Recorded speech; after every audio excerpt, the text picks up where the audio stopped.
The Roman general who witnessed the crucifixion wrote this, and it was hidden for centuries. What if the most powerful eyewitness account of the crucifixion was never written by a disciple? Not by Matthew, not by John, not by anyone who followed Jesus through the streets of Jerusalem or sat at his table during the Last Supper?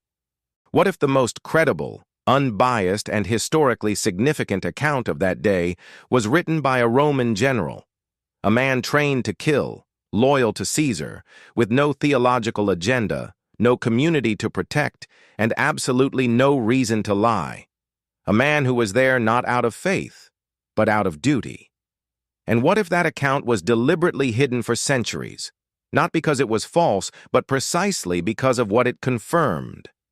His name was Gaius Cassius Longinus. And if the ancient sources, suppressed manuscripts, and monastery records are to be believed, he didn't just witness the crucifixion from a distance. He was the man who drove the spear into Jesus' side. He had the closest view of any human being on earth that day, and what he reportedly wrote afterward shook the foundations of the early Roman establishment so severely that powerful forces worked for generations to make sure it would never be widely read. Stay with me, because this story goes much deeper than you've been told, and it changes the way you see not just the crucifixion, but the entire machinery of historical suppression that has operated in the shadows of organized religion and imperial power for 2,000 years. To understand why Longinus matters, you have to understand what the Roman military actually was in first-century Judea. This wasn't a peacekeeping force. This was an occupying army operating in one of the most politically volatile regions of the Roman Empire. Jerusalem was a powder keg. The Jewish population was deeply religious, deeply proud, and deeply resentful of Roman rule. Riots, uprisings, and religious tensions were a constant threat. Pontius Pilate, the Roman prefect of Judea, was a man under enormous pressure, answerable to Rome, constantly navigating between keeping the peace and maintaining imperial authority. Every public execution in that environment was a political statement, and every political statement required proper military oversight. That means Longinus, or whoever held that senior centurion role at Golgotha, wasn't there by coincidence. He was there by direct assignment. He was the eyes and ears of Rome at the foot of that cross. His job was to observe, to control, and to report back with accuracy. That's the context in which you have to read everything that follows. According to the Gospel of John, after Jesus had died on the cross, one of the Roman soldiers pierced his side with a spear, and immediately blood and water came out. This detail, blood and water flowing separately, is medically significant and has fascinated physicians and historians for centuries. It suggests the presence of pericardial fluid consistent with death by crucifixion and cardiac trauma. The soldier who performed that act was identified in early church tradition as Longinus. But here's what's remarkable. Catholic, Eastern Orthodox, and even some Protestant historical sources all converge on the same name. That kind of cross-traditional agreement doesn't happen by accident. Something about the identity of this soldier was preserved, passed down, and protected across completely independent religious lineages, which strongly suggests it was rooted in an actual historical record, not mythology. Now here is where the story takes a turn that modern historians rarely want to engage with directly. In the mid-16th century, a Franciscan monk named Brother Anselmo was tasked with cataloging the ancient document collection held at the monastery of St. Catherine in the Sinai Peninsula. St. Catherine's is not just any monastery, it is one of the oldest continuously inhabited Christian monasteries on earth, founded in the 6th century on the site where Moses is said to have encountered the burning bush. Its library contains thousands of manuscripts, many of which have never been fully translated or publicly released. It is, by any measure, one of the most important archives of early Christian and pre-Christian history on the planet. And buried within that collection, Brother Anselmo documented a fragment he catalogued as the Testimonium Lanciatoris, the testimony of the spear-bearer. The document was written in archaic first-century Latin. and it described in first-person detail the events at Golgotha from the perspective of the Roman soldier who carried out the execution. The language was not religious. It was clinical, observational, and precise, exactly the way a Roman military officer would write an incident report. And yet what it described defied every rational framework the author had available to him. The fragment, as referenced in Brother Anselmo's catalog notes, described the sky darkening at midday in a way that was not consistent with any cloud cover or weather pattern the soldier had previously observed. It described the ground shaking. It described the reaction of the crowd, not the chaos you might expect from a riot, but something closer to stunned collective terror. And then, it described the moment the spear entered the body and the outflow of blood and water, which the author noted was physiologically unlike anything he had witnessed in decades of military service and combat. But what made scholars who later encountered the secondary reference to this document genuinely uncomfortable, what made it both extraordinary and deeply inconvenient, was the closing passage. Translated from the archaic Latin, it read approximately as follows: I have executed many men in service to Rome. I have watched life leave the body more times than I can count.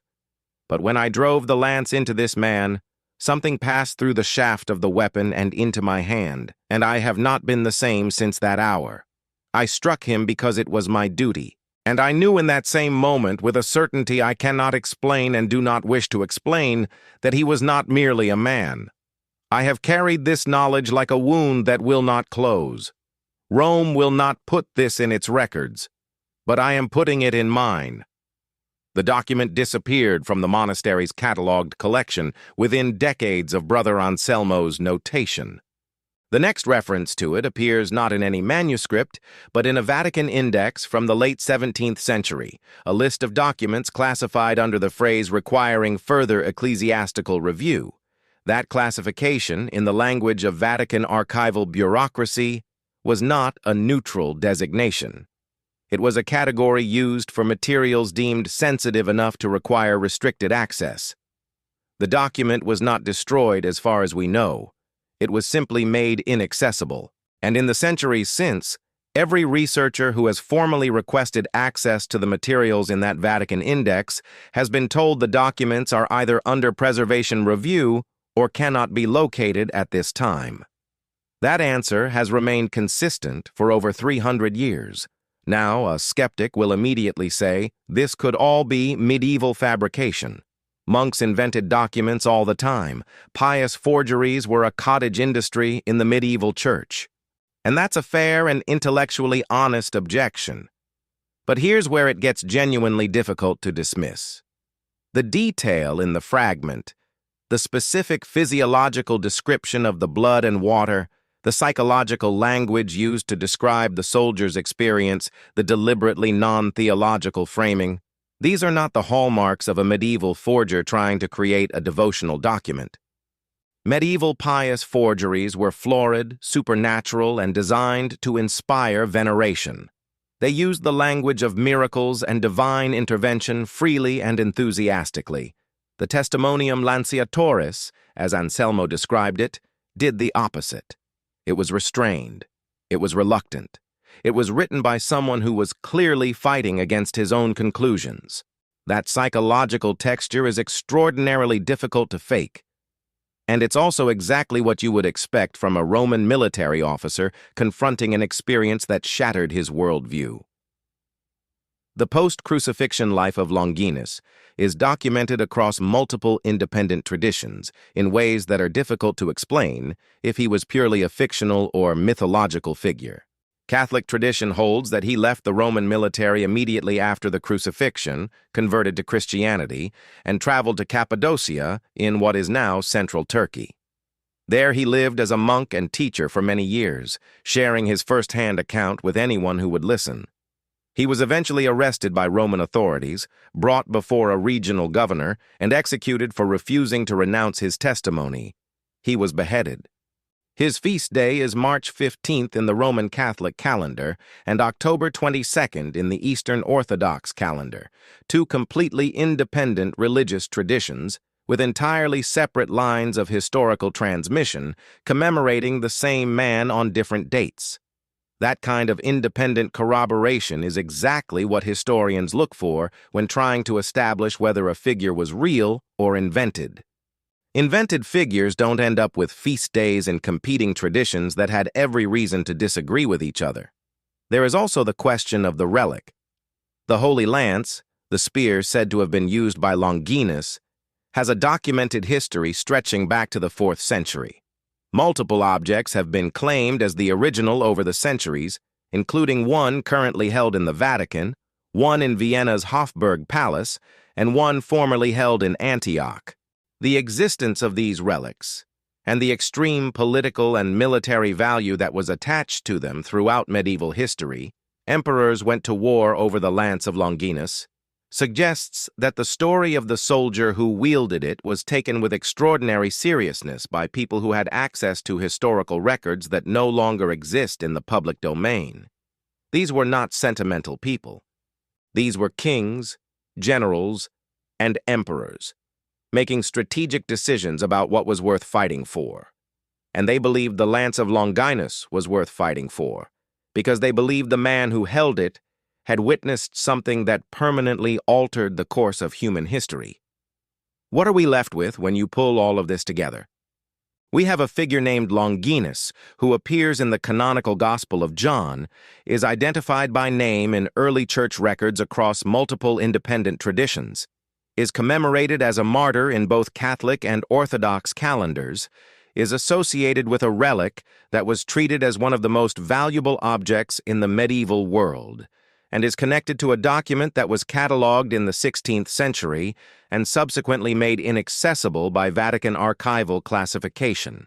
We have a story that was not invented by believers to strengthen their faith, but by a soldier who had every professional and personal incentive to say nothing, and who apparently could not stay silent.